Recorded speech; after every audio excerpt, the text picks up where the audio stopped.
Hey, you've had over a week to watch now, so prepare for spoilers in this video. You've been warned. Wonder if it's too late to be unadopted. Our Umbrella Academy, yet another one of those supermassive projects of Netflix's that seem to take over social media for a couple of weeks when it comes out. I remember the early days of February 2019 binging through the first season before I even became focused on making movie content, and I was hooked on it. I'm not sure if it was the reality of the bonkers reality of powers and people in the world, I'm not sure if it was how everyone's lives were intertwined and mixed, or maybe I was just outright invested in the story itself. Either way, I've been eager to binge yet another season ever since I heard that it was being made, which wasn't all that long after the first season. So now here we are, traveling back to the 1960s with a whole new collection of scenarios for our characters to get all mixed up in. And yet, at the same time, the bigger picture feels all too familiar, with us last time dealing with a bunch of detached and distant family members coming together to fight off an impending apocalypse in 1 week's time, and now spreading everyone across 3 years in the same location, soon to tackle a new apocalypse once again happening in just a week's time. And you know what, I guess there's something kind of poetic in that. Sure, it's familiar, but the incredibly different circumstances each individual character goes through this season is sure to still give us a fully unique experience that explores them all a little bit deeper. But going into things, I was feeling a little skeptical to how this whole story would go down. Things are changed, sure, but the changes I was most looking forward to seeing from the end of the first season were actually kinda scrapped along the way. If you can remember to way back then, when the Seven were prepping to time travel backwards, we briefly saw them all as their younger selves, which was left ambiguously open to the audience to make assumptions from there. Learning now that that was just some cinematographic art and not really to be taken literally is disappointing. And a runoff idea connected to that was the idea that Ben would actually be visible with the team and integrated with them this time. But no, he's still a ghost. And worse still, Klaus just decides to reject the idea that he's around at all to the rest of them. They only just came to learn that he actually existed in this world, and now that whole avenue of exploration is lost. Until it's not for 5 minutes. And then it's just left behind again! But okay, I'm getting ahead of myself. Point is, this opening left me a little bit skeptical, but once the actual season gets going, I gotta say, I like what I see. Having everyone appear in the same place spread across time is a really cool concept, and each character has a somewhat interesting story in the world of the 1960s. Allison, of course, has to tackle overt prejudices and recover from a throat injury paralyzing her powers. Klaus starts a cult in the greatest way possible that I totally predicted. Vanya loses her memory and is taken in by a family, now growing a new shell without the emotion-suppressing drugs of the last season. Diego gets put away, focusing on saving the president JFK, of course. Luther does Luther things, and Five gets to revisit an apocalypse once again. And honestly, this opening scene is just fantastic. Seeing everyone at a new level of power ability, Klaus commanding ghosts, Vanya tackling a tank, Diego flipping faster than the speed of bullets, alright, and Ben doing his thing is all great. I can't wait to see how they top that in the finale. But okay, there's a whole clear enough route that this story is going on, and it's clear it kinda mimics the formula of the first season, where last time we needed time to properly explore the different lives of each individual family member because we hadn't really met them before. And this time, I mean, boy, the first half sure does drag along because of it. I did find myself in a lot of scenes just kind of pressing the skip ahead button a couple times just to get things moving. I don't know if it was literally so much solo screen time for each person's story, which I guess is fair enough, or if they were just trying to be a little bit more dramatic with loads of pauses, but it was notable. The investment of the first season was what was propelling my interest at this point. And hey, since you made it this far, do consider subscribing. Of course, you've made it this far, so maybe you're enjoying my content up to this point. Only you can help balance out my unsub ratio, and don't worry, if you stay a little bit longer, I'll start getting more positive, I swear. And yeah, we'll have more movie reviews throughout the month. Like Mulan, and Bill and Ted, and whatever else they're making all at once. Monster Hunter? Yeah, alright. And as paths started expanding and mixing, there were a whole lot of elements I really enjoyed. I liked Fish Guy AJ Carmichael. I liked the twist on Lila. I loved everything Ray did. And Vanya's family were pretty interesting. But then, as individual stories flourished in their own ways, trying to actually mush them together started to feel a little muddled.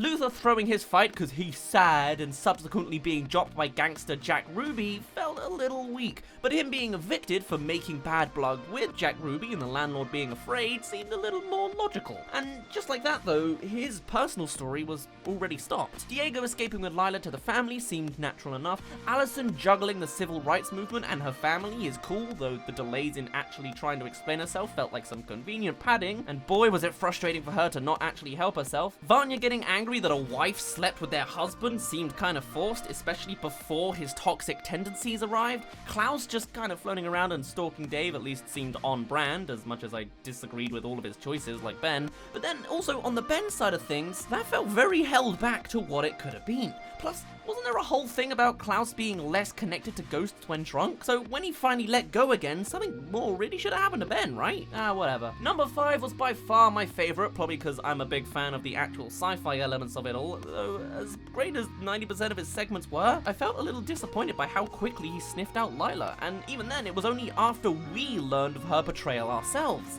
It felt a little too fourth wall-y in that sense. It's like, oh, 5 naturally knows what we know because he's too smart.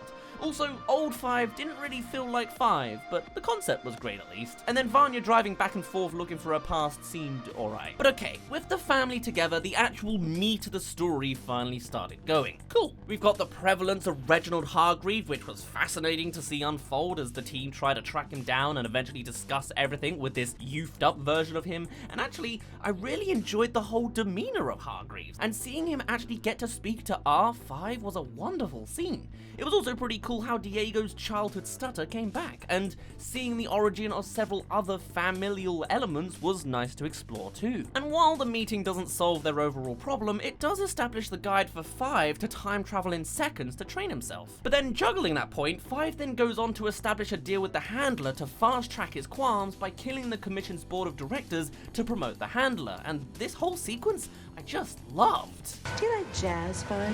You like jazz? From the Kingsman-esque bloodbath to the strangely placed relatable moment of when you're waiting for pizza to reheat in the microwave, as well as seeing more of Commission's moving parts. I really liked the visual of a character like AJ Carmichael, but the fact that he got so little screen time in the Netflix show is a bit of a crime. But I guess acting with a fish is pretty impractical. Still, that trailer really baited me. Also, how the deal foreshadowed Lila's powers with her slipping 5's grasp. I love it. Beyond that though, we get to see more of the Commission's pieces as the stories begin to jumble up further, with Diego then getting wrapped up with the Commission in the realm where time is irrelevant, and Luther hopping with 5 through another time-mixing quest. And in a sense, the show ended up becoming a little too complex at times. Though writing it out here, I realize it's literally only 2 pieces, though when watching it and factoring in the Handler and Lila and the Swedes, it sure felt like a whole lot to follow at the time, you know? Or was that just me? And let's talk about the Swedes. Our new version of Hazel and Cha-Cha, the constant villainous threat just doing their job. I quite liked them. The fact that they barely say a word and just tell their story through their actions was fun to see, and a great gimmick that still allows you to feel for them when things get tough on them. Though it sure is convenient that they didn't bring their blazing guns whenever they confronted the gang half the time. I will admit though, the choreography was pretty neat and I loved the cinematics with it too. So alright, moving on to the final stages. Everyone's story is coming to an individual close as the final event is cropping up. 5's speedrun plan has fallen flat, Ben has had his fun possessing Klaus in some unconvincing impersonation and is never let out again, even with Diego knowing, it never really adds any more than that. Diego discovers Vanya's still the bomb, Vanya has been captured and tortured for being a suspected Russian spy, which, very smart for the time period I must admit. Allison has had a glorious fun in the sun, revealing her powers, making a movement and going a little crazy with it. Luther and 5 have lost another briefcase attempting to confront a younger old 5, and though the concept of going crazy is fun, did excessive gas really just have to be some stock fart jokes? I would have found it far more entertaining if they were actually like struggling to speak or something after a while, with burps just constantly trying to throw a wrench into their speech, you know? Otherwise, just the comedy of just the editor pressing the fart button just kind of fell flat. Still, so solving problem number 1, Vanya and her pulsing powers, Allison, Klaus and Diego all go one by one to try and tackle the brimming hallway, only to have Ben be the one to do it, cause duh, he's ethereal! And the doors just open so he doesn't even have to touch anything. During this whole sequence, I was just exhausted on the wait, because this scene takes 4 minutes before Ben even appears as an option. First, the trio of numbnuts had to go through it first, and it's not like Klaus was too drunk to create Ben. He started drinking in episode 5 and was then possessed in episode 7. So episode 9 here, he can totally interact still. He just didn't consider it, I guess? But then, even when Ben is here, he's too busy posing for America's Next Top thumbnail to actually do something. I mean, it takes a slow 20 seconds to even start moving in that first hallway, and then another grueling 40 seconds to just sit down in the damn chair. And it's not even a matter of he's hesitant of the pain or he's worried he's gonna go wrong, he's just being dramatic. But sure, him being in Vanya's mind palace can be as slow as it wants, and it's a truly beautiful and smart concept. But okay, detonation is solved, the timeline is sorted, and JFK going is the only correct way forwards. The real final sequence comes in from Vanya's influence on Harlan back on the farm, now gaining her powers through the revival she conducted earlier. I just thought this was like reverberating a breath into him, but no, it's power projection apparently. He needed one more pulse post-awakening to really sell that, I think. And here, everything comes to a head. Don't ask how the whole team managed to drive all the way there without being recognized as America's next top, no, most wanted. They're not next top models. Most wanted people. The Handler's grasp on the commission gains her an army. The final Swede comes for revenge. Lila reappears as an antagonist. The Handler is hunting for Harlan, and the whole team's together to tackle this one final issue. And this sequence, it was alright. But at the end of the day, if I was to highlight the greatest scene for Season 2 of good old Broly Academy, I'd probably point to that first action scene. I mean, it essentially had all the beats we needed beyond a bigger army and covered things even missing in this finale. Somehow, in a 5-less reality, Klaus still ends up upgrading his powers to the point of commandeering several soldiers into battle, but in this one, he has them catch him once. And then nothing else. In the apocalypse, Ben is back doing his standard tentacle thing, and though he earns the ability to possess and enter minds, here he's dead. Alright, fair enough. And when it does get to that massive army to tackle, they charge instead of shooting, and then when they are actually shooting, everyone is just luckily dodged. I was really expecting here to be the moment where 5 travels seconds to find the perfect bullet hell path, but no. And that army also is just wiped out immediately, sure by a cool grip on powers with Vanya, but that sure ended a little quickly, huh? And then flipping on the other side of things, there's Lila, now revealing that she too has Vanya's powers. Well, that's suddenly got a whole lot more interesting, and actually, she has everybody's. It's not explained whether she counters what she encounters or just mimics by proximity, but apparently she can only tackle one at a time, though this also isn't tested or really used against her at all. Just Klaus had an epiphany, I don't know. 5 gets crushed by bricks. I thought this would be the moment where he really uses his second's ability to dodge, but no, he was just under there actually. Diego gets hit by a tractor, though actually he's now grown the ability to manipulate bullets.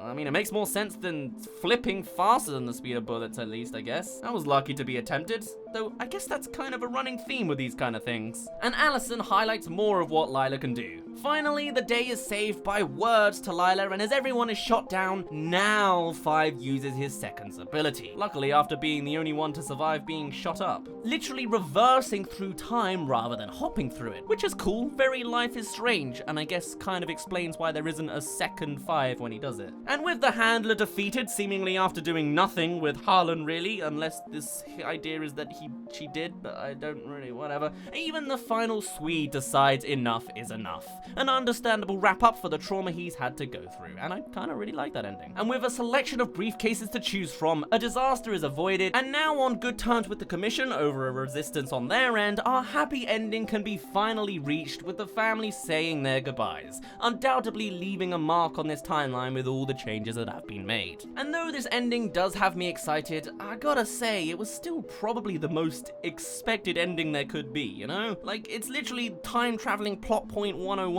But sure, it's investing. Team Zero have ended up in alternate 2019, set with a still living Hargreaves, a whole new selection of kids, and a fully breathing Ben. Does this mean that Umbrella have no place in the timeline now? Was Hargreaves planning to boost his kid numbers by avoiding the main team since they'll just appear through time travel anyway? Does Harlan's lingering powers lead to anything else? Is that guy a cube? Whatever the case, I am still very excited to see where the story goes next, despite all of my negative grievances. The reason I am so critical is because I want this show to be the best it can be. And though I can't really wrap my head around the time logic with Old Man 5 entering the OG Umbrella Gang but with new knowledge yet still creating an alternate timeline, which surely means that there are 3 2019 realities, or how I'm unsure what's happening with Pogo, with him escaping and clutching Hargreaves' hand only to be told later that he was let loose, suggesting he's gone, I did still very much enjoy the general experience of Umbrella Academy Season 2. The characters all seemed pretty faithful, exploring new avenues and their new experiences did enrich them all greatly.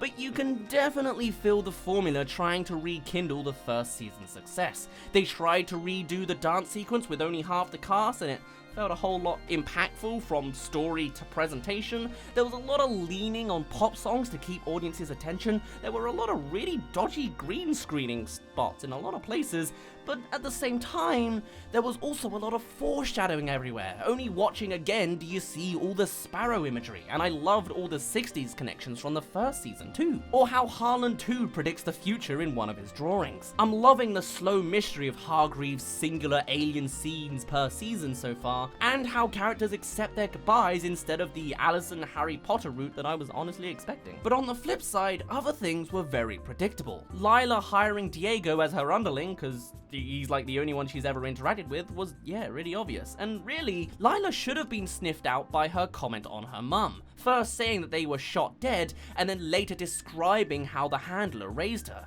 Kind of a contradiction, masking her true backstory. And I really enjoy the open questions for where things go from here. Is Dave now alive? Will anyone still be alive long enough to 2019? What other dynamic changes have now been made? And will we ever see Powers versus Powers properly like we almost got that one time? Overall, this season felt like a strangely familiar spin-off that did some interesting things, but at the same time, didn't quite keep the magic of the first season to me quite as well. I'm just kind of neutral on the whole thing. And I almost get the sense that this was kind of a middle season, really wanting to get us to the next story onwards.